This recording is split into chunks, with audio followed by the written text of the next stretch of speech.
हम मीनू झा गोर लगै छी समस्त मिथिलावासी के। आदरणीय श्री मणिकांत झा जी के रचना एकटा कोजगरा के गीत लऽ कऽ उपस्थित छी। सब गोटे के कोजगरा के बहुत बहुत शुभकामना। धन्यवाद। जय मिथिला, जय मैथिली। भार सठै में काकी हलचल, ओझा के हेतनि चुमान। भार सठै में काकी हलचल, ओझा के हेतनि चुमान। डाला सजोलनि दऽ कऽ रांगल धान।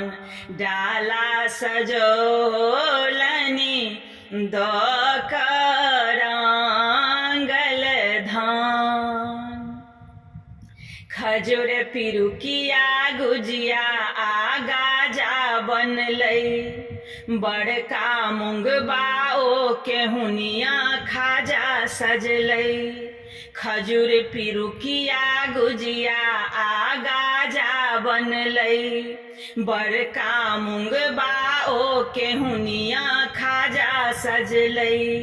भरल चंगेरा चिनिया केरा, छोड़ी रहल मुस्कान।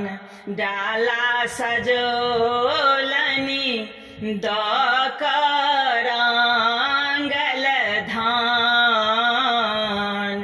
डाला सजोलनि दऽ कऽ रांगल धान। गमकौआ चूड़ा भरि भरि कूड़ा बासमती, दही पौरलनि मटकूरी अथरा खूब सजी। गमकौआ चूड़ा भरि भरि कूड़ा बासमती, दही पौरलनि मटकूर अथरा खूब जति। बोरा भरि कऽ साँठल गेलै गोल गोल फोक मखान।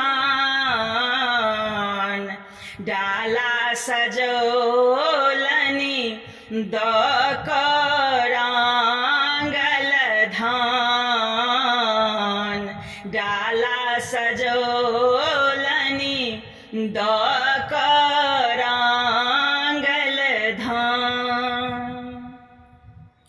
कोर बाती मंगाओल गेल सोनराक दोकान, पाग घुनेसी आ दोपटा के सेहो रियान। कोर बाती मंगाओल गेल सोनराक दोकान, पाग घुनेसी आ दोपटा के सेहो रियान। मणिकांत बैसल घड़ी ताकथि उगतै कखन चान। डाला सजोलनि दऽ कऽ रांगल धान। डाला सजोलनि दऽ कऽ रांगल धान।